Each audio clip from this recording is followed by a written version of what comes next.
This is Creative Banter. As if any of us needed a reminder how good Ben has it, he is back from his fall trip to Zion National Park. And boy, did he run through a lot of film this time around. After we discuss how much the film and development cost him, as well as some other exciting details, we discuss puppy separation anxiety and how being new to something may lead to a higher competitive drive. We end this week with a new project I am embarking on that I am equally excited and apprehensive about. Let's dive right into this, shall we?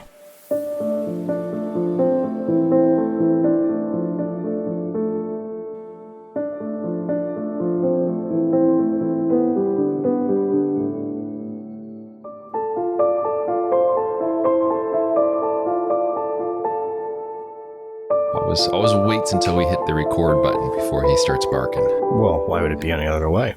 Yeah. It's man's best friend, I think. I don't know. It's supposed to be, but yeah. They're little terrors all the time. Yeah. Well, he did greet me very, very well when I came back from my Zion trip. Yeah, I saw that. Almost makes it worth coming back from Zion, but yeah, almost. Yeah, he was just sitting there with his little paws out in front of him, just patiently waiting for me to open the door because I was gone for I came back on the 9th day, but I was there for 8 days. Right. But it was it was unusual because the conditions were like perfect the entire time. Really? Normally for a place like Zion, especially during the fall, no wind is nice because, as the fall color starts turning, at some point, I mean, certainly I'm doing large format, so some of my exposures are pretty long, but there'll be times when I'm like in a canyon just waiting for like the maple leaves to settle or whatever. And so being able to have like a little break in the wind is nice to expose the film, but then in the longer scheme of things, the moment there's a little bit of wind, all the leaves start falling off. But it was just, it was eerily calm the entire time, which was fantastic. There was one time when I was doing I think it was a 25-second long exposure in a slot canyon, and my subject was a maple branch that was pretty close to the camera. And I don't think it moved at all. I mean, It was just absolutely steady. And then the other thing is blue skies. I mean, there was very few days when there was even like the tiniest of a cloud in the sky. And so that results in good light bouncing around down in the canyons, and combined with the lack of wind and the really good fall color, I gotta say, of all the years I've been going to Zion, the conditions this time were basically the best that I've experienced. Wow. Yeah, it was really good. And it was almost to the point where it's like, this is too good to be true. And I was shooting probably 2 to 3 subjects a day, which for those that haven't worked with large format might sound like no big deal, but sometimes if I find one a day, I'm pretty happy. Yeah. And then to have like the good light and good conditions and everything. And by the 8th day, I'm like, I'm good. I've shot enough film. I ended up just not long before we started recording, I got back from driving to my local lab and dropping off the film, and it was 37 sheets of film. Oh wow, which is a lot. Yeah, that's crazy. Yeah, that's like my Acadia trip from 21. When you're just shooting like crazy. Yeah. Hopefully you get better compositions than what I had. You get better luck and don't come away with just like 2 or 3 keeper shots. You never know. I still could have just made like some horrendous errors, but I don't know. I mean, like I walked away from so many of the various subjects feeling pretty good about it in terms of just being incredibly grateful for the conditions being so very ideal. Also, when I dropped my film off at the lab, because I'd forgotten how much it is, for the developing and such, but it's $12 a sheet, and Oof. Then the film itself is about $20. So we're talking, $32 a sheet. So you do, that times 37, and it's just under $1,200 worth of film and processing. But I gotta say, with the number of subjects I photographed and the conditions, I think it's going to be a very productive visit. And I was also thinking when I was driving there, I started doing the math because I'm not good at math. And trying to drive while doing math is not ideal for me. But Dangerous. I was doing the math. I'm like, well, this is like my 15th consecutive year visiting Zion during the fall. And I think that also has to factor into it quite a bit, just because of the experience that comes with that and the knowledge of the area.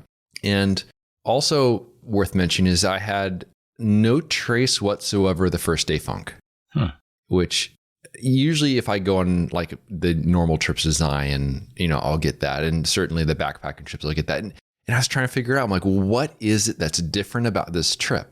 And it's not that the conditions were ideal necessarily, because the first day funk is on the first day when I still don't know how the conditions are. But I got to figure out what it was that was different about this trip, that just everything went smoothly. Everything went fine. Maybe it's because I broke everything before going on the trip that, what else could I break at this point? True. Yeah. But it was very interesting. And now I know that, I'm going to have a lot of work to do. Once I get the film back from the lab, I got to gather my thoughts on the images and scan them and do videos and then work on the zine and then produce the prints for the portfolio. So, maybe that factors into it as well, just knowing how much work is ahead of me. And that's literally the calm before the storm. But it really was a incredibly enjoyable trip. And I'm hoping it'll be quite productive. And then also, one of the first days I was there, there was this scene that I photographed that I tried last year, but the fall color wasn't quite where I want it to be yet. It was a vertical photo in a grassy meadow with a big canyon wall in the background. And the main subject was this really big, beautiful cluster of maple trees. And when I got there this time, the fall color this year was probably about 7 to 10 days ahead of where it was last year. And so when I stood in that same grove on basically the same day as I was last year, now this tree was like, beautiful yellow leaves. And I was able to photograph it on a completely, windless, cloudless day. And then a friend of mine who was also on the trip, and I ran into him quite a bit, he visited that same meadow 5 days later, and almost all the leaves were gone from the tree. It still looked pretty because it had like the super sparse leaves, but it just gave a sense of perspective in terms of, 5 days time, which doesn't seem like a lot, but things can change so very dramatically in that time. Yeah. And that also made me incredibly grateful to have happened to be in the right place at the right time to hopefully capture what it was I set out to capture. But it was a great trip. The only thing I was missing is that since I didn't have the road bike with me, that would have been very, very fun. I wonder what that would have done to your productivity then too, as we had briefly mentioned before, if that would have been better for you and you would have taken less photographs, especially with the conditions, how they were. Yeah. I think I would have saved it for the end. And so I think instead of heading home on the 9th day, I probably would have headed home on the 10th day. So okay. I think that's all that it would have done. And just because I think, and that was also something that was going through my mind the entire time I was there, which was, not to take for granted the conditions and how they are, because things will change. And there were times when I was thinking like, oh, this subject over here looks pretty good. Maybe I'll save that for next time. But then I realized, this could look completely different next time. This may be my only opportunity. So I would kind of force myself to stop and to photograph things, which brings up another thing, which is there's this section of Zion in the main canyon called the Big Bend area. It's kind of that's where the shuttle stop is. And it's an area that sees this very wonderful glow in the afternoon, also in the morning. So when you have these big bends in the canyon, the light just bounces around in there in really wonderful ways. And I've taken some pictures in the past of some fallen cottonwoods in that area. Just these, not dark, these dead, bleached, light colored cottonwood skeletons of trees. And it was interesting because when I went there this year, the area was completely different, even from when I was there in the wintertime. Just the summer, monsoon flash floods came through, just like revamped the floor of the canyon. And some of those trees were like completely gone now, just swept downstream, and the top 4 feet or so of soil that they're sitting on was gone as well. So just seeing how things can change so quickly, I think just that also made me very grateful to be there and to experience what I did. But yeah, it was a very interesting trip, and I'll probably get the film back on Monday or Tuesday, and then it'll be interesting to just to see what my thoughts are on the images. Maybe I'll look at all of them and be like, I hate them all. Just $1,200 worth of hate. I don't know, but it had a really good feeling about the trip, and so I don't know. I haven't had a trip that left me feeling that way in a little while now. Oh, that's good. I mean, I'd be curious to hear, after you have more time to contemplate it, why you think you didn't have that first day funk. Because I know that's something that you've continuously struggled with. And that's something that I'm sure you thought would never really go away, that you just had to learn how to try and work around it for so long. And now to go on a trip that all of a sudden it's gone, or you don't experience it, you're expecting it and it's not there. That's interesting. It's almost unnerving, because at a certain point it's kind of like, what is it that's different, And I almost missed it. It's like, where's my little buddy, where's my buddy first day funk, just showing up and raining on my parade. Did you do anything different in your preparation or anything like the weeks leading up to it that you think may have helped it? Not really. And it was really basically, I've got things down to the point where it's all the same sort of prep that I do. So that itself isn't really any different. The only thing that was different this year is that I was hoping to do a few other things, like, like we talked about, like bringing the road bike and some other things like that, which that didn't work out. But I don't think that would have anything to do with it. But if I can figure out whatever it is, I would love to be able to repeat that, because it just set things up for in a very positive light. And the other thing too is usually by about the 5th day, I end up just running out of energy. But I think I was forcing myself to relax a little bit more. And so even by the time I got to like the 8th day, I still had plenty of energy, plenty of motivation. So that was also strangely different than on past trips. So I don't know. It'd be interesting if I can figure out, based on kind of reflecting back on things. I know I did the written journal as we had talked about in past episodes. So I kept that on this trip, but I've done that on past trips, and that wasn't any different than on the past trips. But I don't know. It's definitely something that would be good to reflect on as I continue to sort of process the trip and everything else that was involved in it. And hopefully it doesn't come down to the point where you come to some conclusion that it was because of all the bad luck that you had leading up to it, that it was just what can possibly get worse. And the first day funk was like, all right, I won't bother him this time. Yeah. You kind of wonder, it's, I don't know.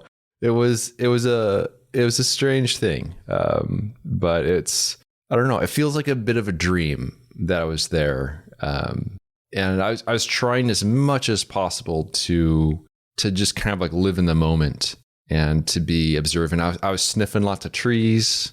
I followed my curiosity. I was trying to, there's this one tree species there that I've been trying to identify. And I finally figured out what it was after I got home, just by doing a bunch of Google image searches with everything, and finally found a picture of the way the leaves are. So I kind of figured it out, called the single leaf ash tree. So that one was bugging me for a while, but maybe it's just because the heightened sense of curiosity, heightened sense of gratitude, of being aware of my surroundings and such. But I'm not sure. Sure. It'll perhaps be a mystery, but I would love to figure it out. Yeah. Unless all of a sudden you realize that it was a dream, that all of these great conditions and everything were just because you were sniffing trees and you were not quite yourself, put it that way. Yeah. And actually, that brings up another interesting topic. Oh, boy. Like sometimes when I go on the trips, you have these like really like vivid dreams out in the field. Right. Yeah. Didn't you have one about a bear attack or something while you were out there? I've had them all kinds of things. Yeah. This time it was a very simple one, but I had, unknown to my wife, I had bought us a new house, and it was this really dilapidated, old greenish colored house that was falling apart. And then I like, it's a move where I kind of like, have like my wife blindfolded and kind of position her there, and then like, all right, take a look at it. And she's like, it's definitely, it's haunted. And I'm like, yeah, but I mean, we don't know. Maybe it is. And sure enough, it was haunted by a ghost named Josh, who was really nice. He would like make us breakfast, and there'd be like fresh cut flowers. I mean, so you just have like a ghost servant for you then? It was absolutely delightful. But it was one of those vividly strange camping dreams. But yeah, Josh the ghost. But yeah, strange things. So what have you been up to in the past 8 days or so that I was gone on my trip? Being jealous that you're gone on a trip and I'm stuck at home watching puppies. For a lot of people, I think they might take the, watching puppies versus 8 days without a shower. I don't know. Not for me. No. I could do with the 8 days of not showering, the whole puppies thing. And I mean, I'm luckily getting used to everything now. It's now been like about a month or so. Yeah. Getting better used to them being around and kind of getting into some sort of routine, getting at least a bit of work done here and there, which is good. The past week, I've just been working on stuff for the next issue of Nature Vision magazine. Mm-hmm. And other than that, not a whole lot. It's been kind of quiet. I mean, have you had a chance to get out with your camera at all? Around the house, but not anywhere, like not traveling anywhere. Just because of the puppies, because I don't want to feel like leaving them alone in the house for however many hours. So yeah, bad things would happen. Yeah, even like if they're crated, it's just like this past weekend my girlfriend and I went to an amusement park that's by us, and had my mom watch Emmy, and so she was watching the puppies for like 6 or so hours that we were gone, and Emmy peed in the house about 6 or 7 times, I think. Oh, wow.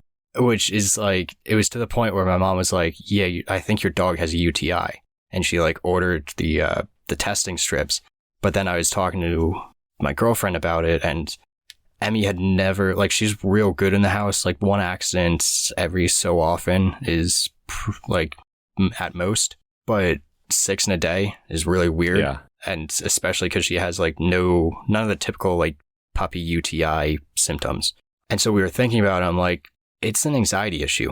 Like it's definitely separation anxiety, because my girlfriend's dog, like her family dog, will poop in the house if he is left alone for too long. He gets angry, and so he just goes to the bathroom in the house.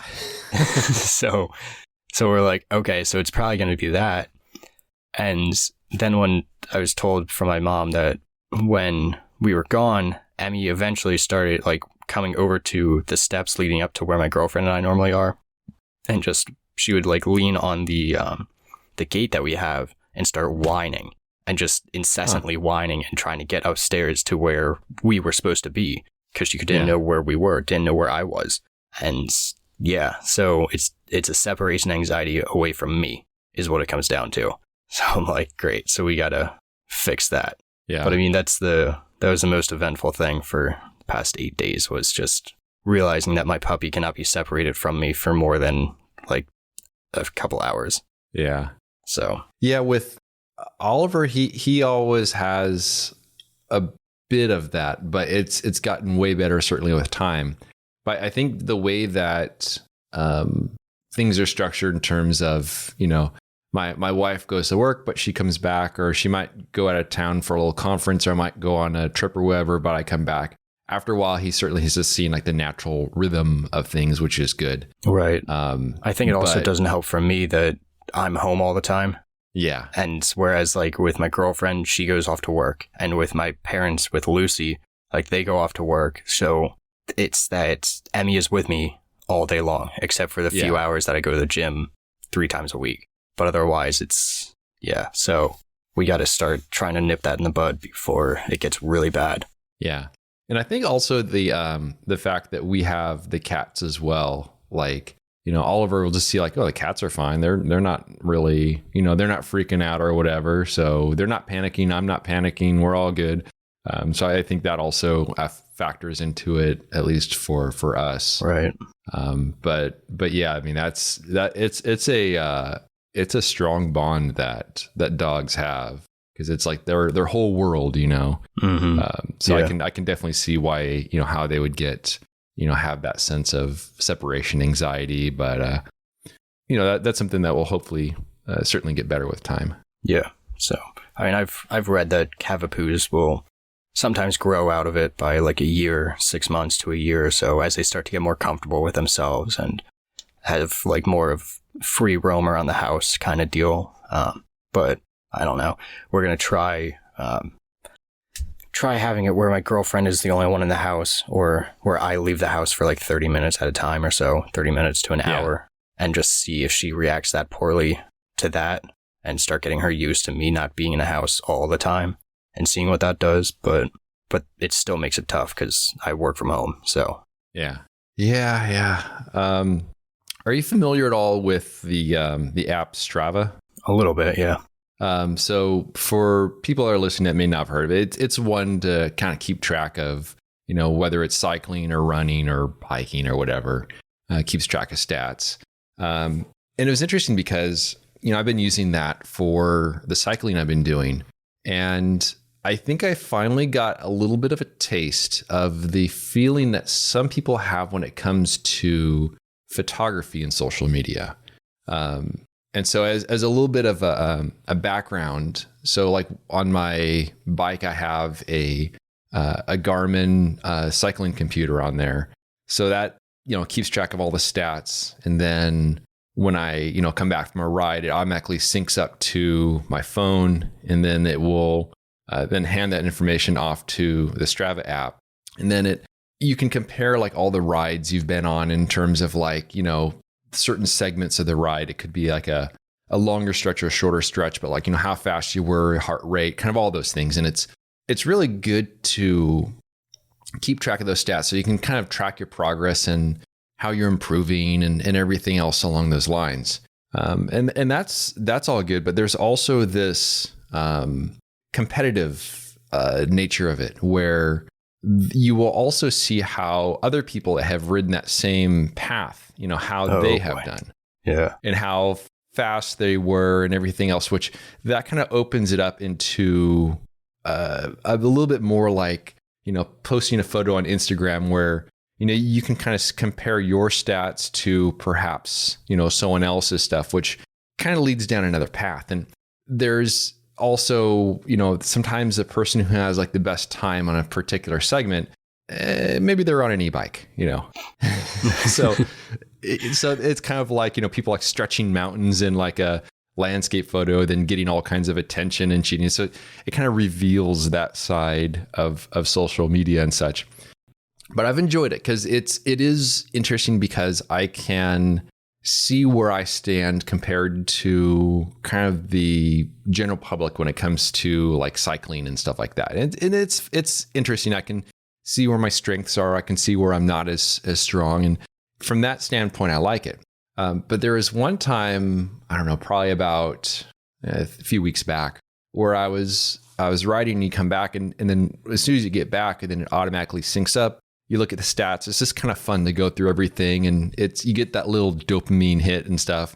But I got back and I looked at it, and then like the ride didn't sync to Strava. So I'm just sitting there like, well, what am I supposed to do now? Like I just did all that work, but like doesn't even matter because I don't even see it on this app right now. And it got me thinking a little bit from the standpoint of, is this what it's like? Because like for me with my own photography, I can honestly say that I only take pictures for myself. I honestly I'm not thinking in any way about how other people will perceive the image. It's strictly capturing it for myself. I can say that with like 100% honesty that's how I approach photography.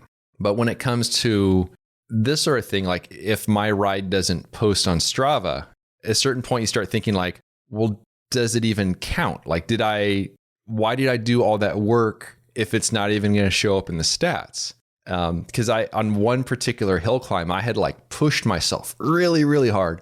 But then I eventually found that I could go to the Garmin website, log in, I could download the raw data, then I can manually upload that to Strava.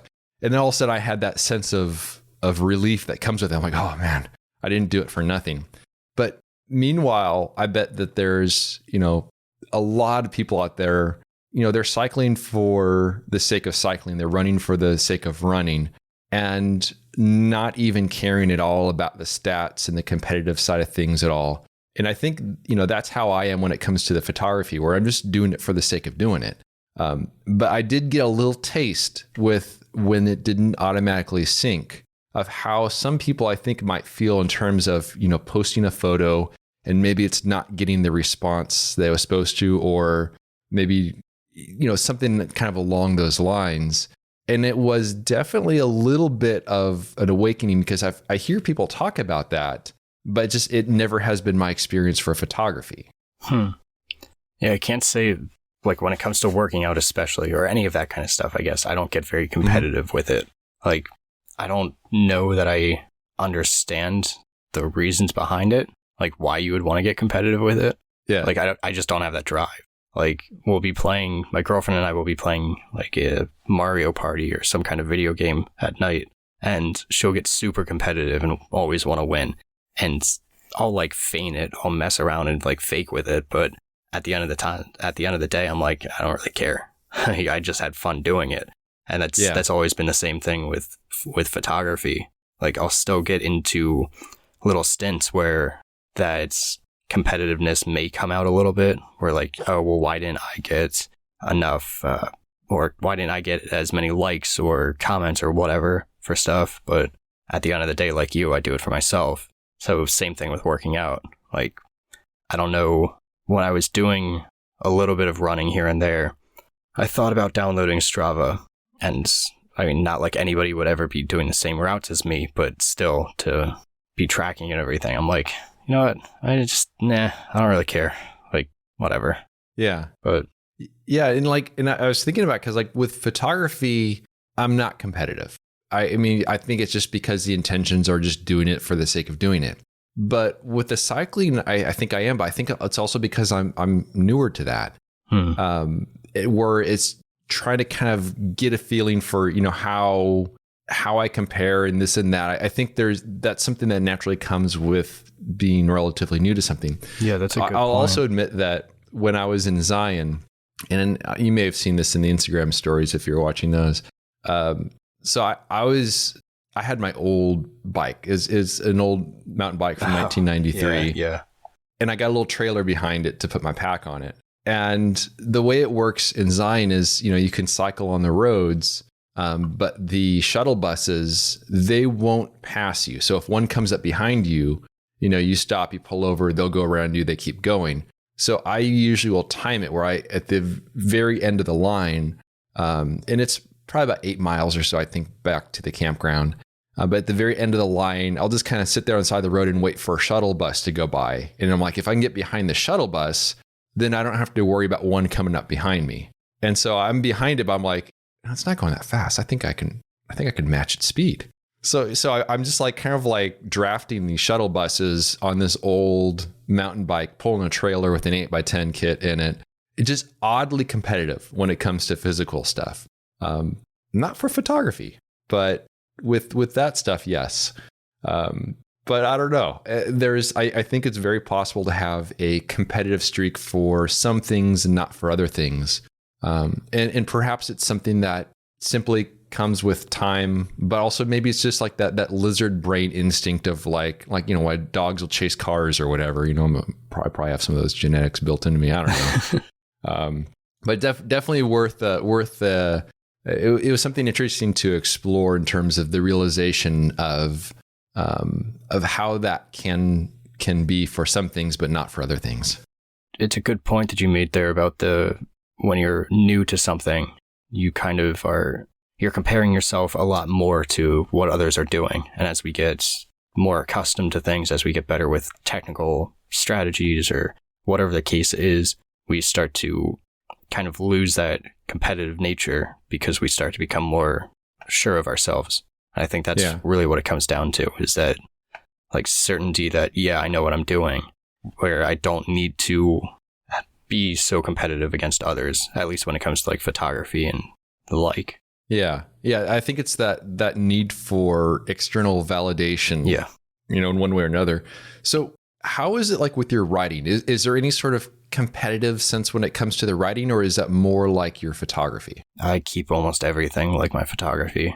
More of just, I want to do stuff for myself and don't really focus on what others are doing. I mean, like the external validation thing will always be a part of it, just because that's the culture that we live in.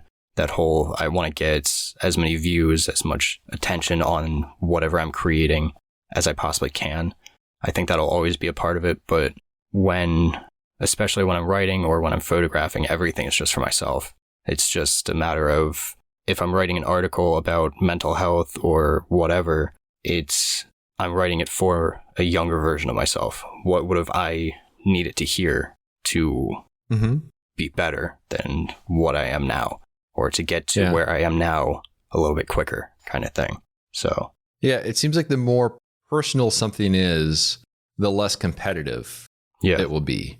And I'm not sure what it is that makes certain things so competitive, whether it's trying to appeal to the masses in some way. I'm not sure what it is, but there's definitely something about it, and definitely does seem as though the more personal it is, the less competitive it'll be. Speaking in line with my writing and everything, something that I figure I should probably bring up in this, I have a little project that I plan on doing. And I mentioned this briefly in the spring. I didn't really give much information to it, but I think I need more. Of course, I'm always looking for feedback. And right now in the stages of it, I'm currently emailing some people, trying to get some feedback here and there, see what other people think about the project before I really get rolling with it. But I'm calling it the Finding Meaning Project. And I plan on, in November, I'll be building up content and everything for it. And then in December is when I start releasing everything. So I have all of November to get all of my eggs in one basket, so to speak. And this falls right in line with the weekly articles that I had tried doing back in, when was that? May, I want to say. Yeah. And that was supposed to be like the start of this project, but it ended up obviously fizzling out. It was just, I think a lot. It's a lot of work. It was a lot, but it was also just a really bad timing because of the trips and everything. And now since I have the puppies and don't really have anything going on in terms of trips or anything else in my life right now, I figure I'm going to start it back up again and see what happens. So what the Finding Meaning Project is, let me pull up the mission statement thing that I wrote up. That sounds fancy. Oh, I know. I wrote this because I wanted some kind of like direction for it, some kind of like North Star kind of deal. So the mission statement that I wrote for it is helping creative individuals find meaning in life and cope with mental health struggles through the creation of art and time spent in the natural world. So, like I said, I came up with this idea back in spring and was super excited about it. Had a whole like rough timeline and all of these ideas spattered out onto a page. And then that motivation just really fizzled out for one reason or another. Yeah. And the other day I was talking to my girlfriend about things, and especially since I still can't seem to find a job and am juggling all of that kind of aspect, I figured why not try and start it up again. And each time that I thought more about it and started to rewrite my little plans, I got more excited with it. So I do think that it's like a correct path to go on with everything. So the main idea is that I want to create probably weekly articles on nature, mental health, creativity, life in general, photography, that kind of thing. Run a monthly newsletter about my reflections on these topics, and obviously have it be personalized, what's going on in my life and why I'm writing about these things, that kind of deal. And then eventually I may try my hand at a YouTube channel and see how that goes.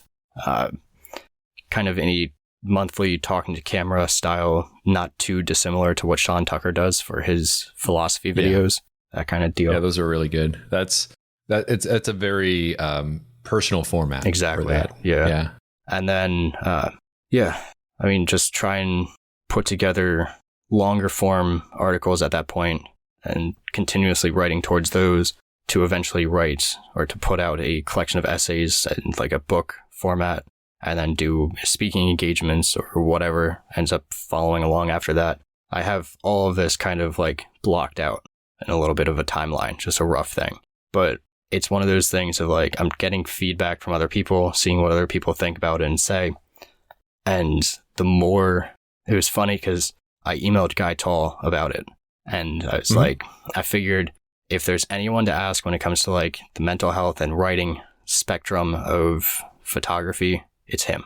Yeah. And I'm like, all right, we'll see what he says. Wasn't really expecting a response because he's away like very often in the field. And he emailed me back and he's like, this is really good timing for you to send this email now, because I was essentially about to head out the door for a few days in the trip and I couldn't leave without responding to this. Oh, wow. I'm like, well, then, okay, I guess I have to do it. Yeah. So I'm, like I said, just in the garnering feedback stages of this, and I'll be building up the content, writing as many articles as I can, so that I'm ahead of the game and don't get like bogged down like I did when I first tried starting this. Yeah. But as I think more about it, it's one of those things where it hits off on every single one of my passions.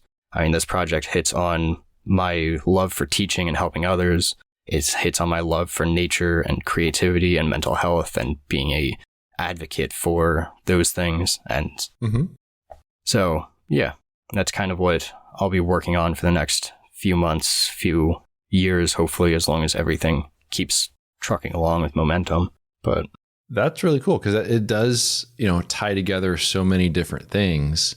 And I can't really think of anyone else who's doing anything else quite like that. So it's always nice when there is something that is, unique in that sense.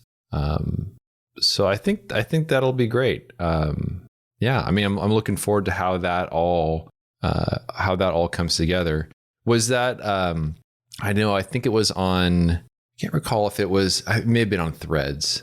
You'd posted like a picture of like a notepad and stuff. Was it associated? Was that part of the project or was that something different? I think that was my Instagram story for today. But I posted that. Yeah, that's what I saw. Yeah. No, that one was just writing up the story that went along with my first Instagram post that I did today. Got it. Yeah. Got it. Yeah. That was just the handwritten story for my photograph of the road. So that's good. Yeah. Yeah.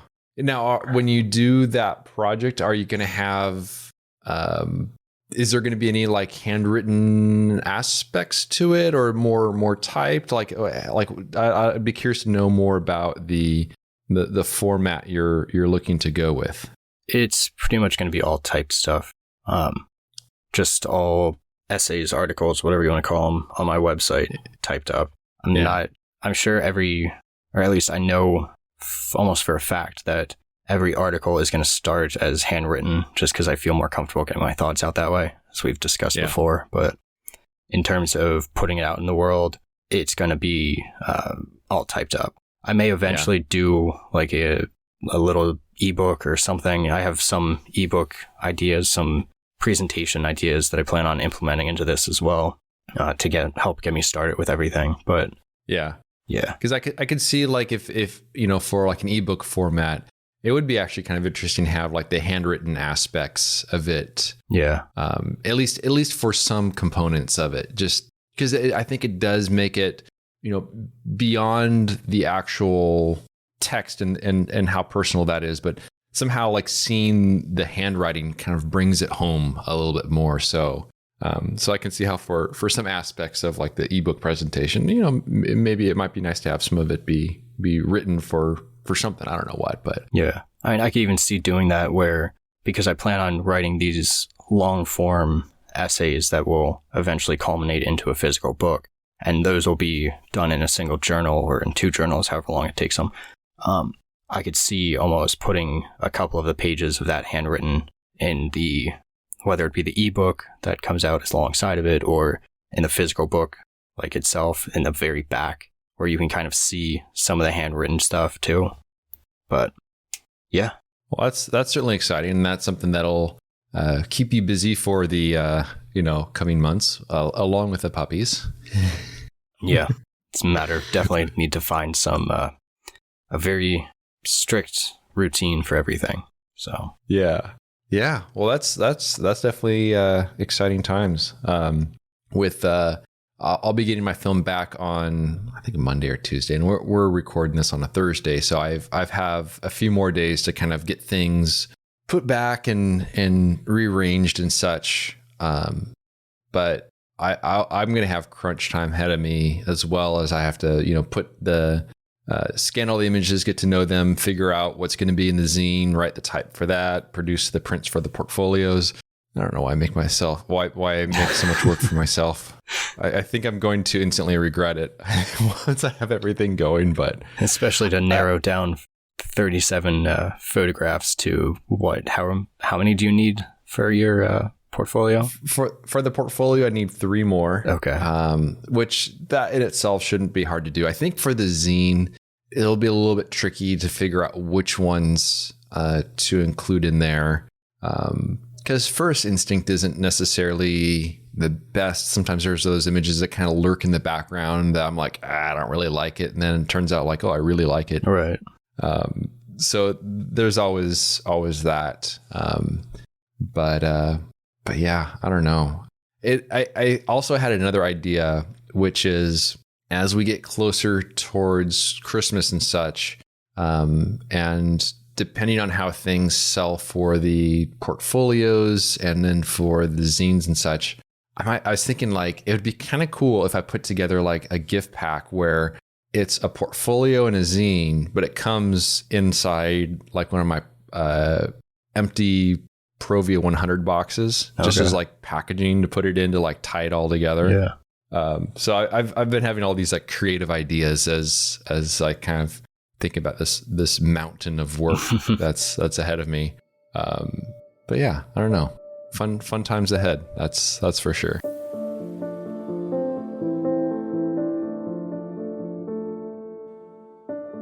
I hope you enjoyed our creative banter. You can learn more about Cody's work by visiting his website, codyschultz.com. And you can find my work at benhorn.com. For further discussion, join us at patreon.com/creativebanter. It's a place where we can interact with you, the listener. And although we greatly appreciate those who contribute by joining a tier, discussions are open to everyone, whether you're a paying member or not. Thanks so much for listening, and we'll see you around next time.